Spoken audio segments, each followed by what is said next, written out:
مرحبا دنباش هم بخیراتن همو مامستا خوندکار هوا خود کن سمینار ما هند زانن رئیس سمینار ما هیا ایروش سمینار که دن هم دخوازین پیشکش بکن سمینار ایرو سرناو Intracranial hemorrhage ایرو دکتر باورجان به من رایو دخوازی سمینار خود پیشکش بکن از دانستینک بدم دکتر باورجان نوروسرجن جرمن کردستان ادی آلمانیا ده دجوج بلکه کوکوی باو دایکاویج افرین ویسا خود ده ناس کردن جرمن کردستان دکتر آنها فوکوس ویسر کامپلکس سپین اند برین پاتولوژی از طلب کورتاسی دخوازم بدم ناس کردن براستی تجربه وی اکادمیک و کار پر زیاده دکتر هر وها ده یونیورسیتی هاسپیتال آف گوتینجین جرمنی آلمانی دا سمینار داده درباره سربروواسکولار دیزیز اند اسپینال روبوتیکس دکتر هر وها ریسرچ فلوشیپ NIH امریکیو مایو کلینیکس دکتر هر وها یک ج کوفاندورن سوئیس نشنال رجستری آن ساب آرکونیت هموریج از دکتر باورجان دعوت دکم کو سمینار خو دست بکا دکتر پلیز گو آن روز باش شرفک مزن کو از کنه بم خواندنک و آخفتنک بکن با خواندکارن ما ای روجاوا ام بو اثر بلندن و از هیویما کو ام کنه بن ده بشراجه جیب هبترا کار بکنه نوکا ایمن از عودی مکو از انگلیزی با آخفن خواه گلک شورن طبی بانگلیزکینه ون بخوازن ام کنن بهبدرا اگر پرسن هبن ون دستی خورا کن ام بهبدرا با آخفن اگر پرسن تنبن از آخفتن خواه خلاص که موضوع ام کنن بهبدرا مناقشه بکن به آخفتن تقریبا نصف ساعت 40 دقیقه و دو و امکانات به هفته اثر پرسن و دان بکن و از اینها دست پی بکن intracranial hemorrhage نابخو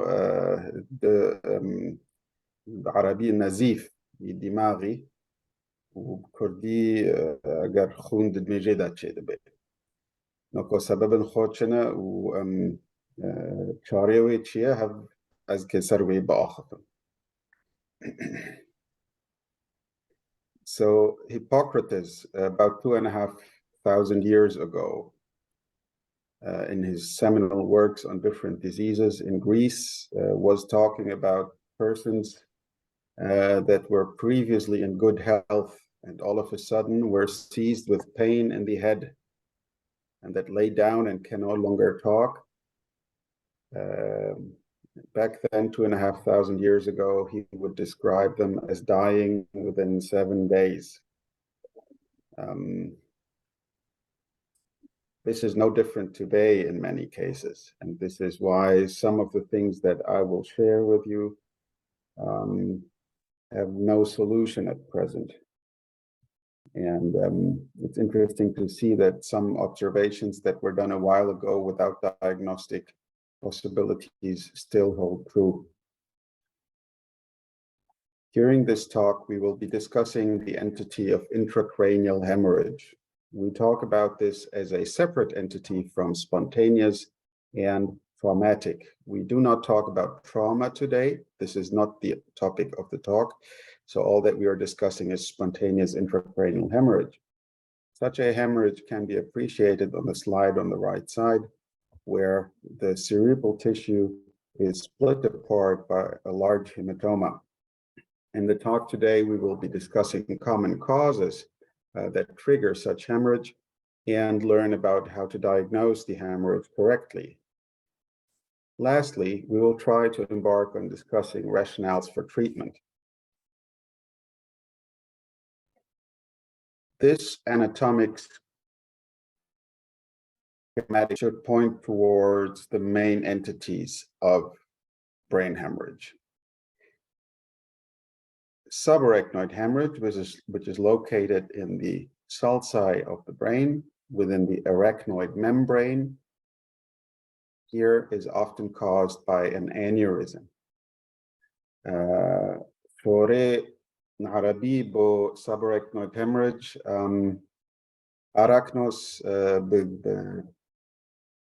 باليوناني عنكبوتة subarachnoid hemorrhage بعربي نزيف تحت عنكبوتية سببه انيوريزما يعني اغلب الاحوال انيوريزم واگر دقاقه خون شریان داره جي تحت عنكبوتي وداره يعني اگر وين سر صورتك كمبيوتر توموغرافي مثلا من ببینن انه خون وسا دهركي ناد ايچه مجيدا لد دناف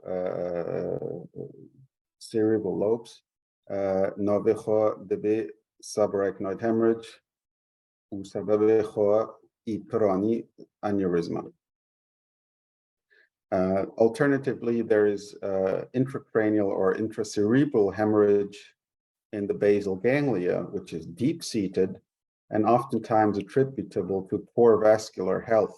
Typically, this is a disease of very old people who suffer from hypertension and also in many cases who have anticoagulation prescribed for cardiac conditions, for example. Lastly, there is lobar hemorrhage, a very circumspect hemorrhage in specific areas of the brain that can be due to other pathologies, such as a venous infarct, which is more common in younger women, a tumor, which should always be suspected with hemorrhage, or vascular malformations, which are given at birth, neonatal conditions, or cavernous malformations. I don't want to go into too much detail, but just to have a general understanding that there is subarachnoid hemorrhage coming from aneurysms, deep-seated intracerebral hemorrhage, which can stem from poor vascular health, and lastly, lobar hemorrhages, which may be due to different pathologies. To give a more exhaustive overview for the causes of intracranial hemorrhage, we can vascular risk factor, not only for heart conditions or organs other than the brain, but also for the brain itself. Any vascular lesion is further becoming more dangerous when arterial hypertension is present as well. And in turn, arterial hypertension is entertaining these lesions. Aneurysms, for example, which we'll talk about later, arise oftentimes due to increased tension within the vessel wall. An alternative to aneurysms, which you see here, and which can explode and then give rise to subarachnoid hemorrhage, which you see here. An alternative is a cavernoma, which is a venous pouch that exists within cerebral tissue, which is a low vascular pressure system. Now, if an artery ruptures, then the pressure is very high and hemorrhage is severe. In cavernoma, sometimes you have smaller hemorrhages because the vascular tension is a bit lower because it's a venous system. Anyway, cavernomas are also serious diseases that can be present at birth or develop later in life. There are certain genetic conditions that predispose to cavernomas, but somebody who has undergone radiation for a tumor may also have a higher likelihood of developing cavernomas later in life. Lastly, there are arteriovenous malformations, which you see on the right side. In very small children, these can have a severe effect on the whole hemodynamics of the body. They can draw blood away from other organs because the shunt that goes from an artery to a vein produces a steal phenomenon via which normal tissue surrounding the arteriovenous malformation is undernourished or underperfused. This looks a bit like this, like a like a berry on during surgery. And in angiography, when we perform a single vessel injection, we can see a diffuse but circumspect dense convolute of vessels that is perfused and is certainly anomalous and poses certain problems. Furthermore, as age increases and there are deposits of metabolites causing problems in the vessels, there's a problem called or a disease called amyloid angiopathy. It's also associated with certain types of dementia that can give rise to lobar hemorrhages.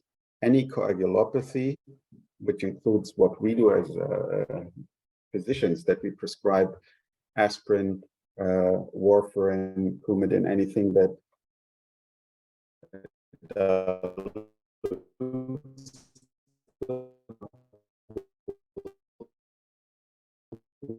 a brain hemorrhage. Furthermore, a tumor, so sometimes the hematoma that you see on a brain scan may have an underlying tumor as the cause. Ischemia and infarct, so anybody who has a stroke, we're talking about ischemic stroke, may develop a hemorrhagic transformation. Drug abuse is a cause in younger people. Venous occlusion is a cause when sinus vein thrombosis is so severe that blood is accumulating, cannot flow back to the heart from the brain, and then a venous infarct, which is hemorrhage of autoimmune or other immune diseases with vasculitis and encephalitis, which harm the vessel integrity and lead to hemorrhages.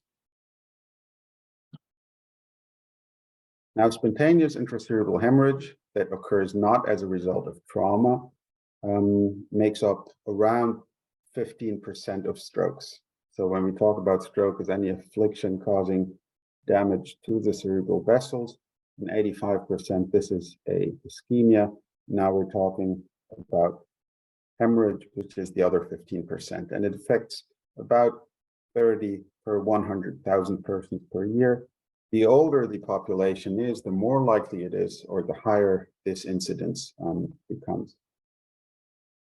Risk factors for cerebral hemorrhage in this specific case, intracerebral hemorrhage of hypertensive pathogenesis is hypertension, atherosclerosis, hypercholesterolemia, a cerebral infarct, anticoagulation, which we've talked about before, alcohol abuse, amyloid angiopathy, and of course, advanced age.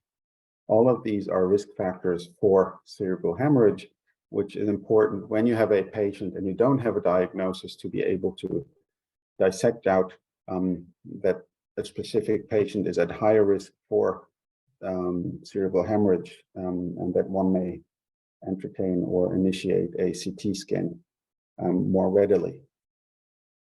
It is important for us to recognize the symptoms before we go to a diagnosis. Typically, hemorrhage leads to an increase in pressure inside the cranial cavity. This typically leads Dr. to... Baudas, sorry, I interrupt you. Yeah. I have a suggestion. I think your Arabic is well. If possible, at least you tell headlines in Arabic. If possible, it's a student request. Okay. My Arabic is rather poor, but I will try my best. دکتر حیدر ببوره پروفسور باورجان عربی خو مستوی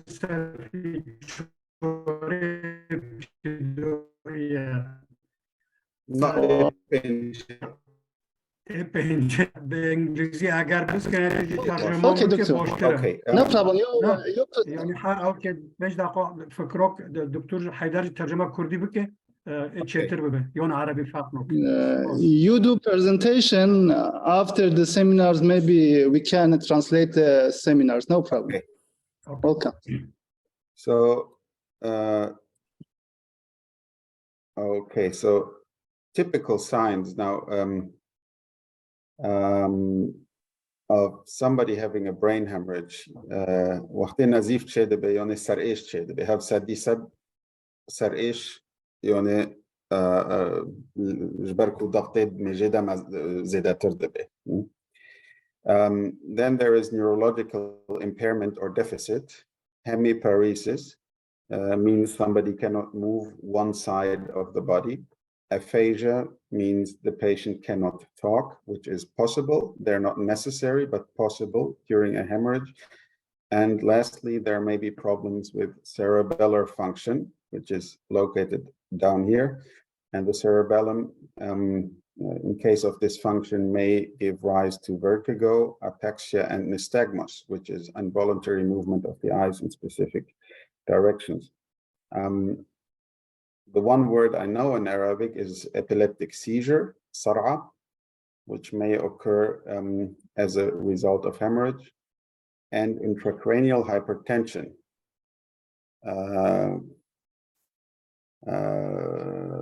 That the pressure in the head, رفع الضغط الدماغي, may lead to loss of consciousness and vomiting.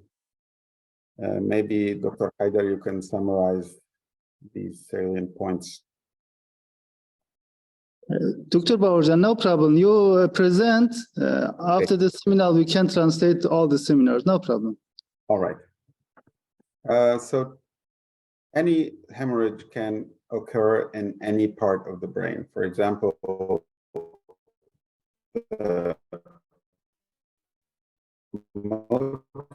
here, if there's a hemorrhage and here, the patient will not be able to move the other side of the body.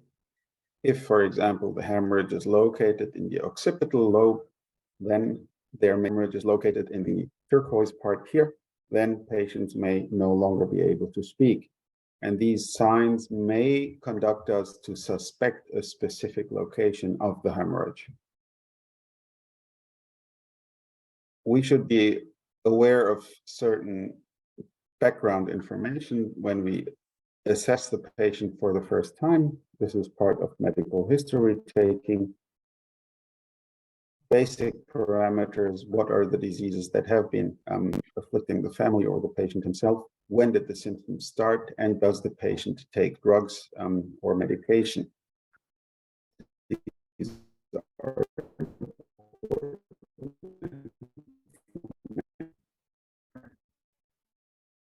the clinical exam is another source of information. You have to be able to evaluate the pupil dilation here on the left side. For example, we see a dilated pupil, which may be a sign that pressure in the cranial cavity is too high on one side and leads to compression of cranial nerves and dilation of the pupil. On the other hand, here on this side, we see a very much constricted pupil. This toward a drug abuse, for example, such as in some cases explain the coma of the patient as well. The Glasgow Coma Scale is a common tool which is used to assess the degree of vigilance of the patient. If the patient is opening the eyes and speaking and can respond to simple commands, in that case, we do not describe the patient as comatose. If in turn there is no eye opening, no verbal response, and no movement, then the patient is definitely comatose.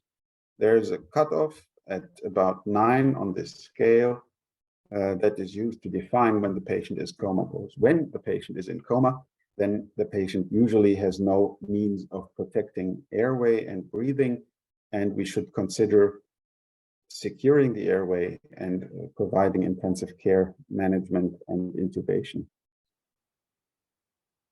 There is an algorithm which helps us or should help us go through the specific steps when a patient has a suspicion of a stroke. First is to see whether the patient is breathing correctly, whether anything is obstructing the airway, if the heart is beating and the pulses are intact, and importantly, if glucose is within normal range. A too low or too high glucose can point towards a metabolic source of the problem.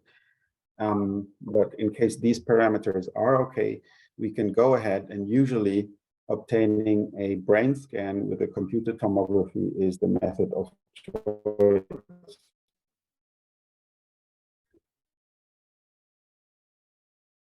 In case you see an ischemic, means a lack of perfusion, completely different strategy than if we see a hemorrhage. In case of hemorrhage, we should control blood pressure and then establish the cause, which may be an aneurysm, hypertension, or other.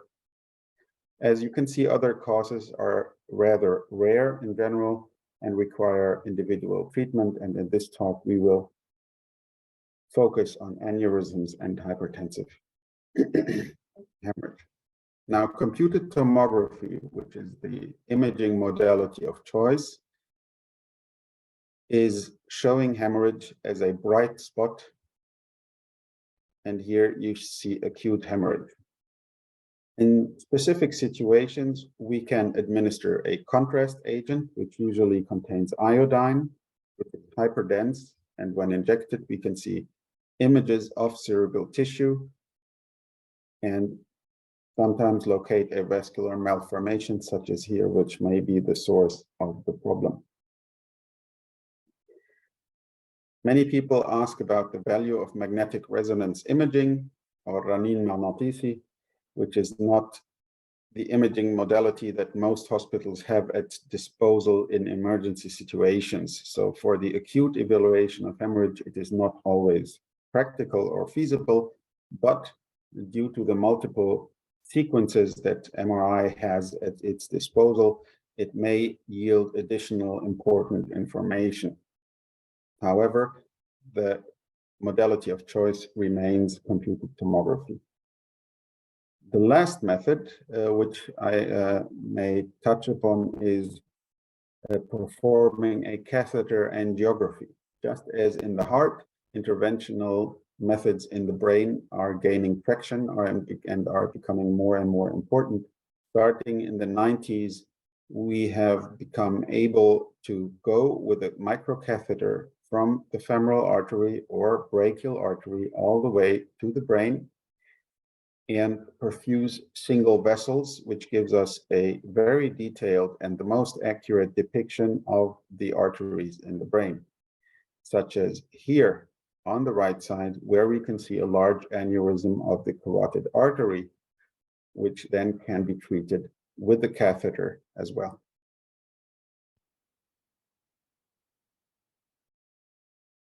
This graph should help us distinguish different types of hemorrhage. Now, this is meant to give an overview, and we'll go through the different types of hemorrhage one by one in order to be able to understand the sources of hemorrhage. Now, here we have a subarachnoid hemorrhage, typically located in the base of the brain where the large vessels and arteries are going, and divided from the frontal lobe to the temporal lobe. And in these divisions, we have blood distributing between the lobes as a sign of subarachnoid or tahtankabuti hemorrhage. Now, ventricular hemorrhage here is a distribution within the ventricles, the water chambers of the brain.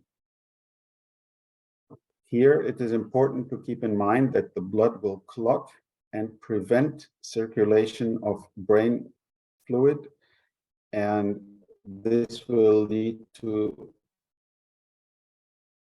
extremely rapid increase of intracranial pressure, and this needs surgery emergently in any case. Lobar hemorrhage in one specific area of the brain is depicted here in this, on the left side. Basal ganglia, which is deep hemorrhages, are depicted here. Oftentimes, as we said in the beginning, due to hypertension, very difficult to treat, and still up to today, there is no good solution for them. Oftentimes, they have catastrophic consequences because they're located so deep and disrupt multiple pathways.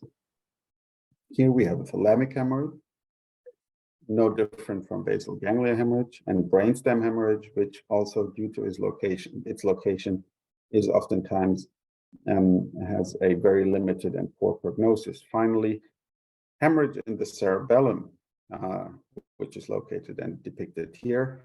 This in turn is paradoxically very easy to access by surgery and also has one of the best prognoses because we can remove tissue in the cerebellum, oftentimes without having major neurological deficits.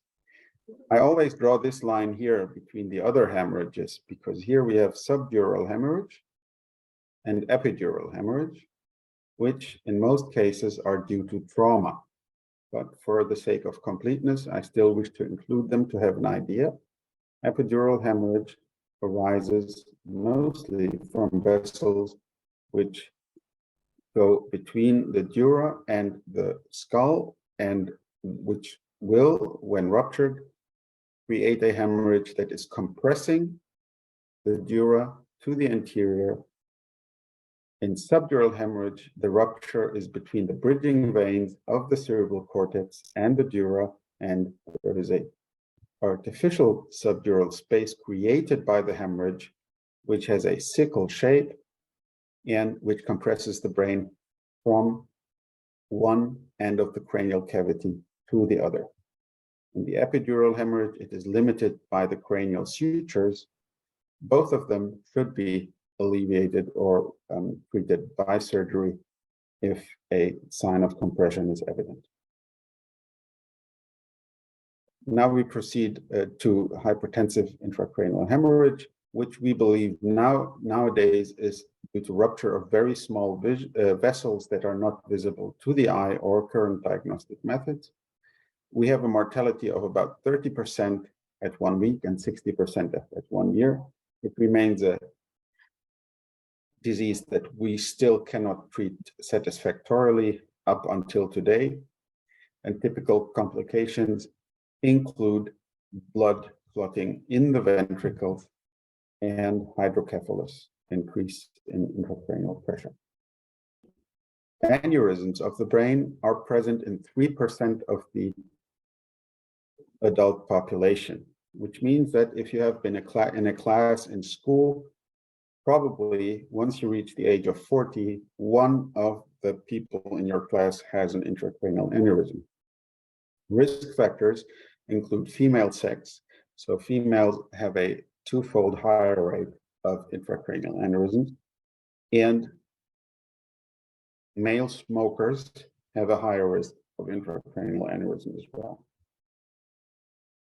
Furthermore, there is a genetic component. So if in your family or the patient's family, there have been cases of intracranial subarachnoid hemorrhage, then there is a likelihood of anyone else in the family developing hemorrhage as well. So it is warranted to screen patients and perform MRIs, not regularly, but at least 1 or twice in the lifetime in order to exclude the presence of an aneurysm. Typically, these patients have a very severe headache at presentation.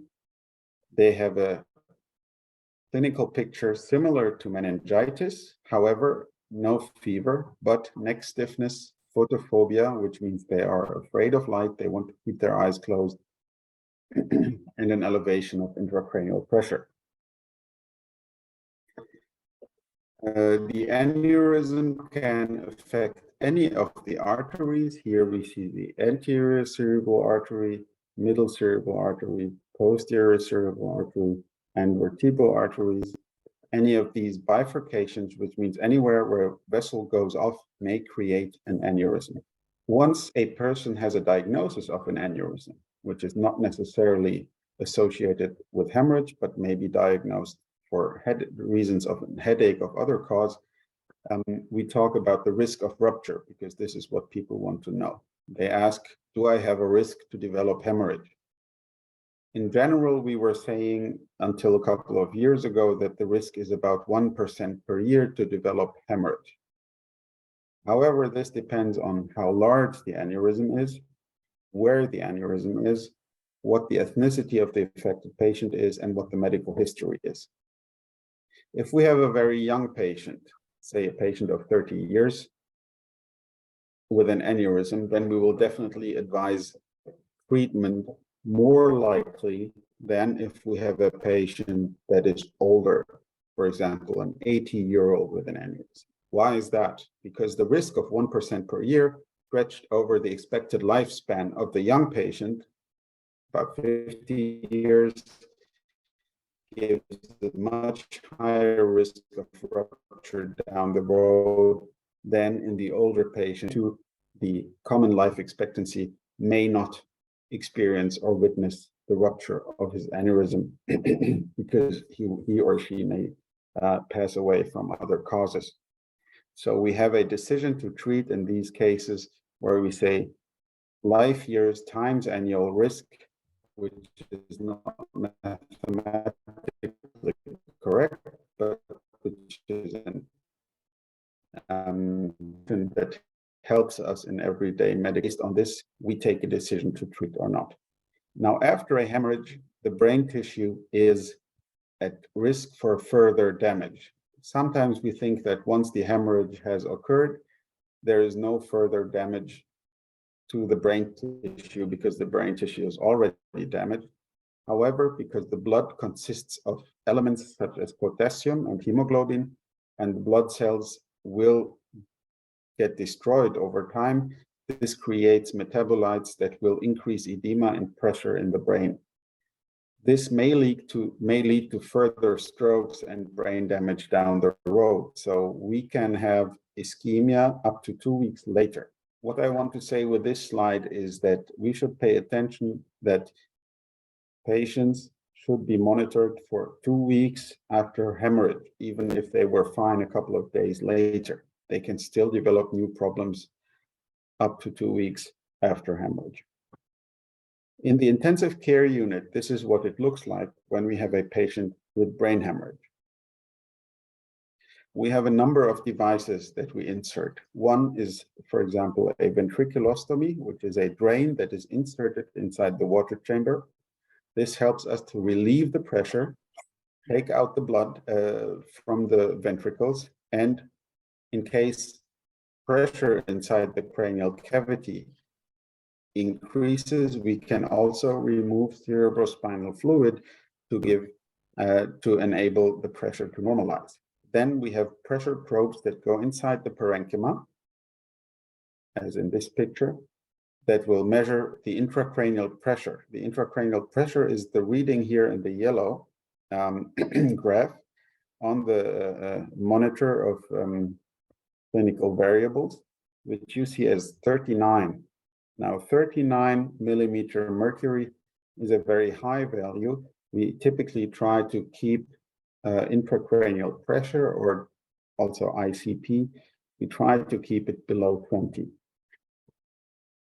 There are many other methods, and one of them is rather commonplace. Others are more sophisticated. The typical method is a transcranial Doppler, which is an ultrasound probe that we can use to measure flow velocity in the blood vessels of the brain on a daily basis in these patients on the intensive care unit. I have 3 slides just to make basic points about management in these patients. First, ensure sufficient oxygen ventilation in the comatose patient with brain hemorrhage. This means intubation. We should be able to monitor intracranial pressure in patients that are not awake, elevate the headrest slightly so that the patient is not lying all the way flat because this increases intracranial pressure, and do not place anything on the neck or on the abdomen because this may reduce the ability of the brain to return the venous blood to the heart. The second thing is, people often ask, somebody had a brain hemorrhage, what should the blood pressure be afterwards? And still about 20 years ago, we were trying to put the blood pressure as low as possible because we were afraid that the patient would have a stroke. We know that most of the patients who have brain hemorrhage have a chronic hypertension. They were already used to having high blood pressure. So if we decrease blood pressure too swiftly, in that case, we risk another stroke, and we have to keep this in mind. In case the patient develop an increased intracranial pressure, we should be able to treat brain edema. This can be done by managing ventilation to let the patient breathe a little more quickly, may decrease end-tidal carbon dioxide. We can also administer salts or sugars to increase diuresis. And we should be able to manage blood sugar as well to keep it in normal limits and avoid excessive hyperglycemias. Lastly, we should know that half of our patients who have brain hemorrhage do not die from brain hemorrhage, but they die of heart lung disease such as pneumonia. The early phase, and now we're trying to summarize what we want to do, it's paramount to avoid rehemorrhage, which means we have to be able to control the cause of hemorrhage. If there is major hemorrhage, such in this case, then it may be necessary to remove the hemorrhage, to remove the mass effect, and this is what we can do with surgery, for example. Other methods of surgery besides craniotomy are to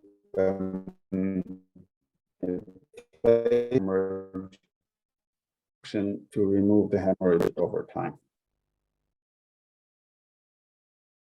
There are studies to show that when surgery is applied in specific cases, we have the ability to reduce mortality. However, these results are not very good. So in this graph, you see patients who were treated with surgery in the red line and without surgery in the blue line. And surgery does not improve outcome by much. It may save a life from time to time, but these patients are still mostly disabled afterwards. So the effect of surgery is still in question, and there is no cure for patients who have had a brain hemorrhage. There is simply an improvement in management. Two methods are used to treat brain hemorrhage in patients with an aneurysm. The first method, and here you can see such an aneurysm, the first method is to open the cranial cavity, which is called a craniotomy. Then, with the help of an operating microscope, we can go into the depth and apply a clip to the vessel and exclude the aneurysm from circulation. All these vessels that you see have a diameter of about 3 millimeters, just to give you an idea how small these vessels are. On the other side, since the 1990s, we have increasingly come in contact with catheter-based methods. A catheter can be used to occlude the aneurysm so that instead of clipping it from outside, we can go through a puncture in the brachial or the femoral artery and occlude the vessel from inside, which is very elegant and a very good method in specific cases. So both methods can be used to stop hemorrhage in a very efficient manner. One complication of treating aneurysms and one complication of a hemorrhage is the so-called vasospasm. I want you to know this word simply because it's important to keep in mind that not only the treatment of the aneurysm needs to be successful, but also the management several days or weeks later. Here you have a typical angiogram of a basilar artery aneurysm. Once the aneurysm was coiled and treated, the coils are seen in here. The posterior cerebral artery in this patient became constricted and led to a stroke, which means this is what the vessel usually looks like, and it can become very narrow and develop a stroke later on within the first 2 weeks. This may lead to additional causes of death and neurological deficit. Now, how do we treat this vasospasm, which occurs several days after hemorrhage? We increase blood pressure. In these cases, we really increase blood pressure actively up to 200 millimeter mercury, just to be able to perfuse the brain. And try to bridge the time in which vessels in the brain are constricting or becoming smaller because of reaction to the hemorrhage. And there are also drugs that we use, such as calcium channel antagonists, to maintain perfusion in the brain. Lastly, once the patients have survived the first 2 weeks after hemorrhage,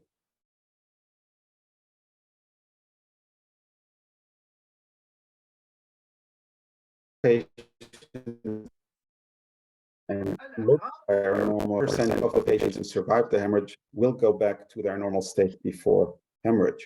So what we do now is to use psychologists to evaluate whether these patients are able to go back to working life, because if we leave them out of the hospital and we do not give them management and psychological support, many of them will crush and not be able to resume normal life and go into psychological problems.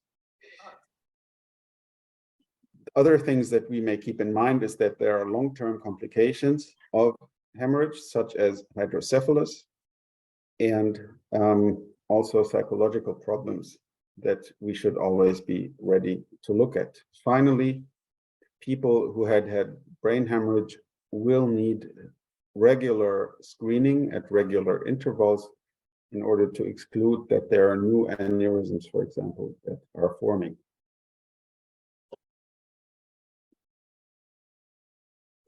In summary, we know that spontaneous intracranial hemorrhages are 15% of all strokes. They are most often caused by hypertension, and subarachnoid hemorrhage is mainly caused by aneurysms. Intracerebral hemorrhage occurs in older people, subarachnoid hemorrhage in younger people, on the average 50 years old. Clinical signs in all patients are headache and neurological deficits. The diagnosis of brain hemorrhage is mainly computed tomography.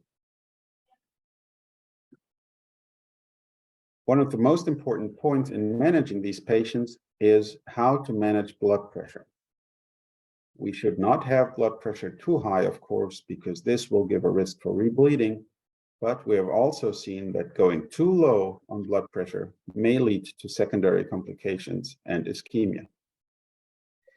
Also keep in mind that most patients do not only die from brain hemorrhage, but from pneumonia or heart attacks as a result of neurointensive care management. Thank you very much. Spaß. Thank you very much, Doctor. Vielen Dank, Professor. زور سپاس و بو معلوماتی زور گرینگ بو مجی زور مهم بو و از هفید کم طلبه مجد حمی گهداری کربن اگر پرسن جو طلبو جی های و جو آماده کرنو سر و سر حدو چوبو هم دست پی بکن کرم کن Haram beken.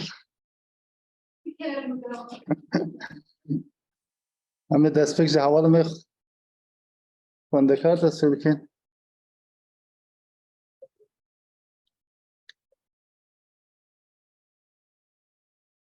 نظام اگر پرسه کی و نرینی کی و هیا امکانون یعنی کردیجی دان بکن.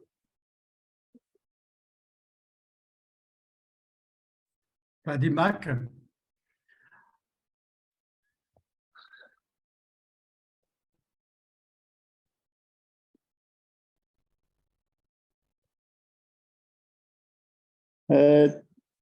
Dr. Bawarjan, I have some question. بله. In the case of acute ischemic stroke, for example, we have a patient with a ischemic stroke, okay? How we can manage the cranial hemorrhage and his situation?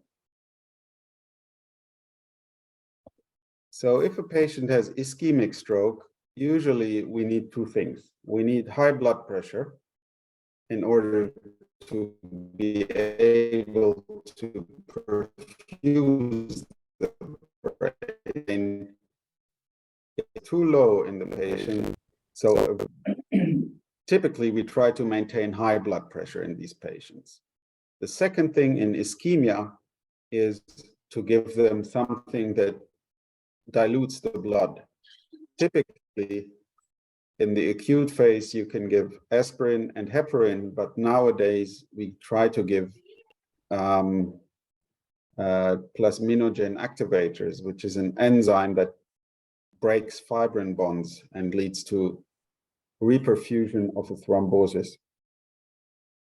Now, this may also lead to hemorrhage, but we accept this hemorrhage because it's more important to perfuse the blood. So it's a complicated management question, but we try to maintain the concept that high blood pressure is important. And even if there is hemorrhage or risk of hemorrhage, we still give something that dilutes the blood. If afterwards hemorrhage becomes too severe, in that case, we have to accept that there is a complication from treatment that is probably catastrophic. But otherwise, we have a permanently disabled patient. And yeah, this is a very difficult question, Dr. Haidar, but this is what we will do.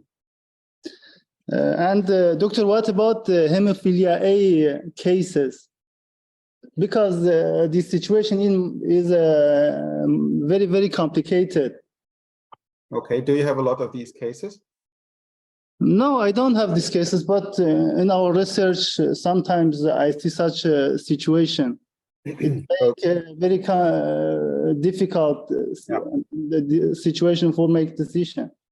Yeah, the decision is difficult. It's exceedingly difficult, and probably unless you have advanced abilities to counter bleeding, there is no good way to manage it.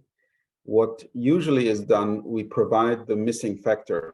So we have, for example, we have preparations with blood clotting proteins,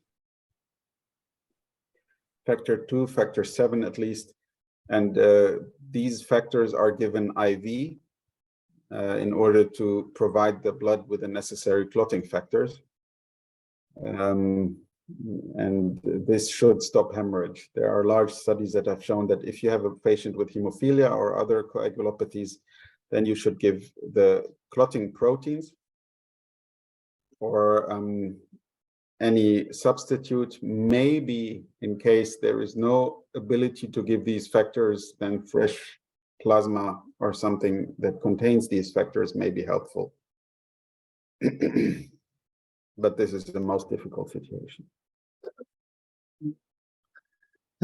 Doctor, you have talked about ethnicity and impact of ethnic on this hemorrhage. Which ethnics are more dangerous, in your opinion? Do you have any idea about it? Yeah, there are two ethnicities that historically have great difficulties with brain hemorrhage.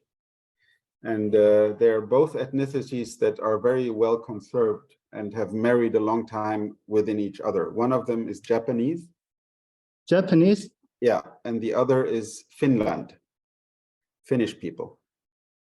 These two have a higher risk than other ethnicities of developing aneurysms and severe brain hemorrhage. It is not clear why. That we do not know which genes are responsible for this, but they simply, in the population, they have a much higher risk. Yeah.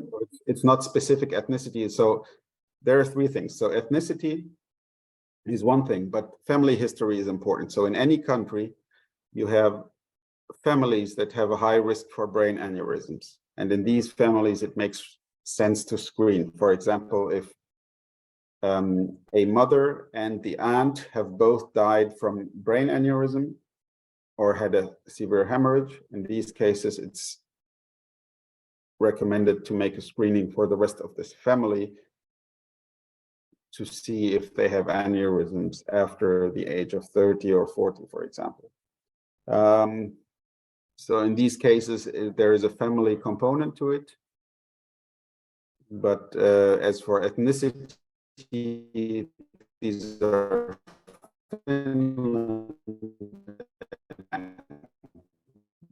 but the observation. نظام برسي والتشكي وهي Professor Persky منها. Gova am Reanimation deken, Balmoni Bejen, Zumoni Michke Sabaster.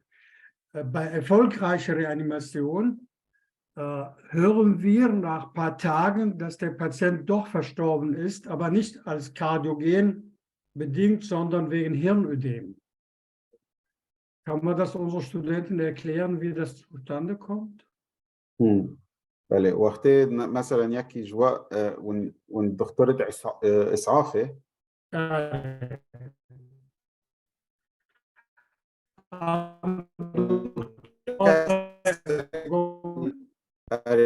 والضغط كان يعني بري كل سنابو ودلنا شغلي بعد كوري ودي صدر شغلي بس دسيرو دوفا والتلفون عناية مشددة دكن وهو نو بوارد بيجن نخوش مر جبركو مر نوعي كوركت يعني مشكلة بريانيماسيون وندل دي صدر شغلي اللي اگر بعد داو بينج دافا ميج خونت دا نهاركي جلط الدماغي تشيد به وميج قالك احساس يعني اگر خون يعني بعد ده وبينج دقا نهاركي دميجيدا ميج يعني دمرن اعصاب دمرن ودوفا يعني دباك ودل بشغله كلية بشغله كبد بشغله ودوفا بس اگر ميج نشغله ديسو ناخوش يعني تحسب مريا يعني ميج دا يعني شغل اكتيفيتيت نما هاو مشكلة نورجن المشكلة دي بين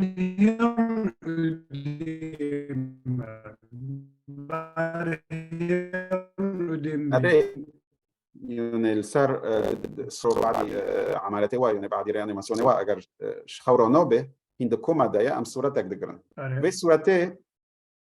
في صورتي اگر ميج دمره ميج دنفخه يعني او دبه خو وندا دبه او تدوكم دبه وهاف يعني دو جلطة دماغي اديم تشدبه يعني او تدوكم دبه ونوفي اديما cerebral edema يعني the ميج دا of combo يعني وهاف يعني نتيجة جلطة دماغية رأيت مرض هندر انيماسيون دو جوفا مرور انيماسيون دكه بله مرض ديوريتيكم بدلن هذا نو او خو تنا نو او يعني ريانيماسيون الا يعني دي cerebrale perfusion يعني خون نوغينه ميجي يعني تبكي نوكي وقت الريانيماسيون تشدكه الا خون دميج دا كيما حتى اگر ريانيماسيون جالك باش بماشي قالكن دوفا تشن ما دوفا تبونو دان بكي حرتشتي ابترا بيجن ميجي من ناوك بريه يعني الا تشتكي تشيك تشدبه واگر خونتنا بديوريتك جينا اگرك اوكي از هونو دفكر اوكي سباس نها فرس كمل الطلبة مجهنا والونيفرسيتي دكتور حيدر بچرانگی آماده اونیورسیت کو مرکز کی نورو شروعی روش آوا بکه آوتشتو هیت نه مرا کنه مر نکنه چونکه پروفسور کی نفنه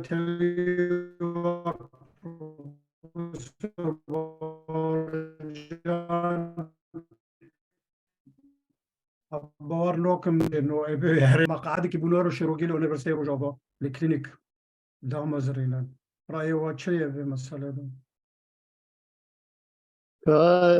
دکتر اکرم از بهلم بلا دکتر ابیر برسی به پرس بده دکتر ابیر هفسرو که فاکولتیتیف کرم دکتر فاکولتنگتون نگهجه بله دنگ ده تیمن بس دنگ ده تیمن بله کرم کرد کام برشون دکتر سراسر هر دو چاوا تا پرسه مگهشتی از وارد کم مدیریشن همکاری که بداره یعنی تشکیل بر چه پرسم او اگر Universiteit Rojava آماده کو بنگاه کیش بود سنتر کی نوروشروگی لونیورسیتت کلینیک یا لونیورسیتت مدیسین آماده بکه حاضر بکه دكتور درها تشتغل تسليم يعني البرسكي مستوى يركون بجلسات الدروسية جلسات الدروسية الجوان الجوان نخش على الوجع ويكتب غالبا أنا الرحلات الجديدة من البريود أجل الأمور غالبا ليش تجربة من سوكارة كينيا دکتر حیدر بخودت دوباره بکه باشتره چون نگشتمی باش اکوستیک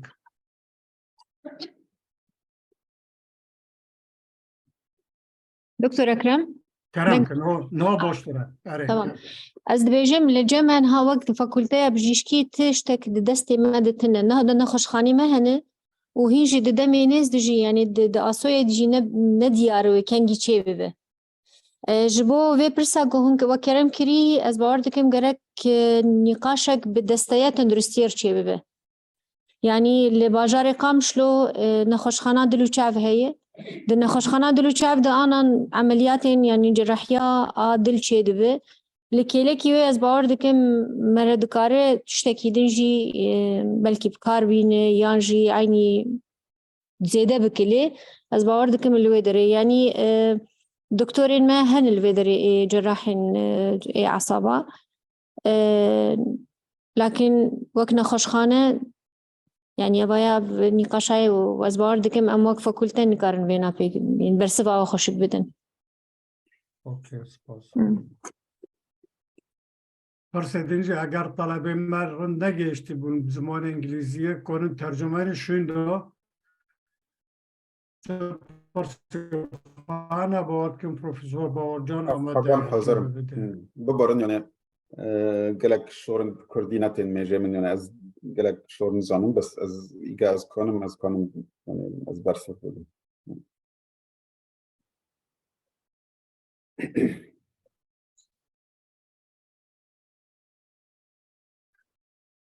نه دکتر دست و ساق به تقریبا از بارم چارچوبه او زلال بو هندک ناوروک اگر پیوست به ام ورگر بکنیم بدن خوندکار بس دیسا از ده بجم تجربه کی باش بو ام مجبورین به وی عالی دا بچین سمینارن کو به انگلیزی وره داین حجمار کسین کو ام در و ام جوانا فایده بگرین هونجي مثلا اگر عالیه و پرسکی یان خازیه کن سر حاضر مسر بیا خاطر نکدن بکن مثلا يعني بس نظام چتانی و کیجان يعني طلاب دواد کیجان مرحله دانه او سر کیجان مشکله دخوازن اخاطر نکچه بید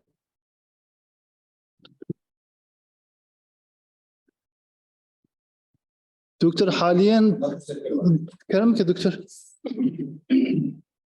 دكتور رزق بدنا الناس كلام الناس دم باش از دكتور دوان محمد مرحبا عندما مستوى جمهور جافا برسك هاي قالك جرينج ابن خشي جو ام دوجنا السي في اي يعني الحادث الوعي الدماغي بعد دوجنا تيجو سر صدي هاشتاج بينج جواناك اسكيميكا وسرسدي بازا جواناك هيموريجيك او دم حتى نخش بشخصان دن حتى نخش دايجنوز بين اسكرين انه كشان جواناك دمك قلتي خطره وقلتي كنا شو ممكن يعني وقلتي تدبير مشترك هابج نخش سي في ايرا يعني علاجك مشترك نقبارتك هذا حتى نخش نقاز بلحظه حتى بشخصان دن حتى طبق نهار سي سكان شبكي حتى تحليل شبكه برنامج شبكي فترك قلقي كنا خطة خطة تدبير هذانا عملية عام جرت كره مشترك نخش اي سي في اي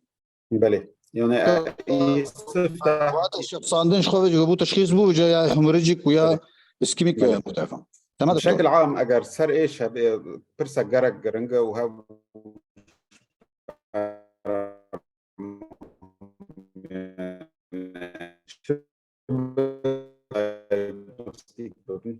ایگرنگ عبی یعنی دستی پرتر شد حیشت پرتر شرط مرا ضغط داخله او استفتح لی اگر ضغط کلا کیمه شرط مرا راکه او یعنی گرک ضغط حدود عادی ده به یا چیش که جای مرتفع بس ناز زیده ای دسد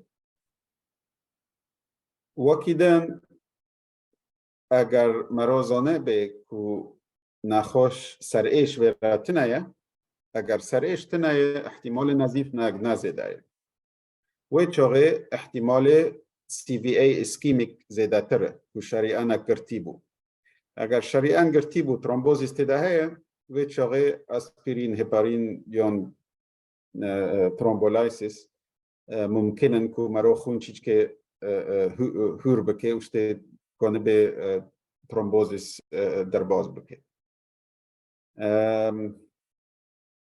وکیدن ایسسی شاکر مرازانه اگر جلط الدماغي تشد به وشاكر مرتفعة هاو قالك نباش جميجيرا يعني هاو جي اگر جمرار ممكنة اگر شاكر مثلا سيسدي زيدا به مثلا امرا سر شاكر جي كار بكي ووكيدن يعني دمي حتى دايجنوسيس ام محاولات كان حسب الامكانيات بس هاو قالك كيم ببي يعني قالك كمبيوتر توموغرافي قالك زو وارد شكرن وشتي امزانه بن خوند مجيده هي یا نه برکو فرقی علاج یعنی یا چپ یا راست اگر اسکیمیای تک درمان بدی وشتي خون بحرکه اگر نزیف گرک و درمان تنادی یعنی هاو کمپیوتر توموگرافی جمرا وکیت بین کیرک یان تداری چپ یا راست هاو يعني از بيجم ضغط كنترول ضغط مهمة إذا دي أجر احتمال جلك كيمكو نزيف بمروكانة تشتكي بدي إنه وكيد جلطة قلبية مرو خون شيء كهور بكه وإسسية شاكر أجر شاكر نازدة به هو حرف حالك دباشة ودوبا گرک مرا زو پیگینه خسته خانک مزن که مرا کامپیوتر توموگرافی یعنی سکنر چه بکه او برسه بکی باشه یا پرسندن جهانه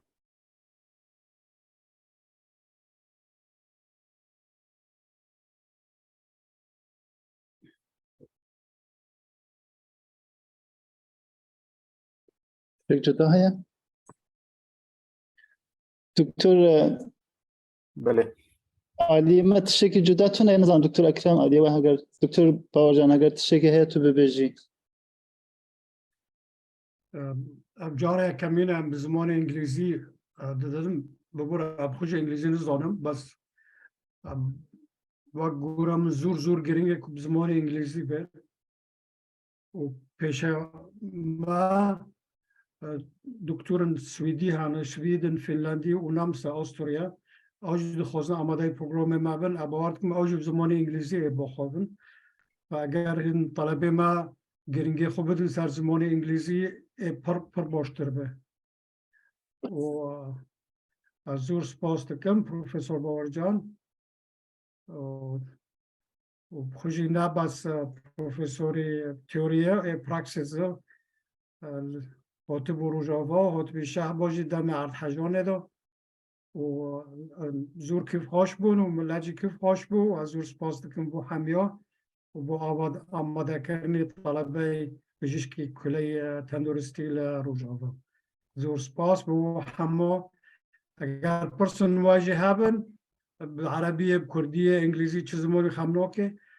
كون بنفسجن دكتور حيدارج بيجن أو ديركت دكتور باورجان أم كون بيجنن بتشزموني وخوص أمر سبب فاس بو حميارو ساعت و خوش دست و ساخته سپاس ساعت و خوش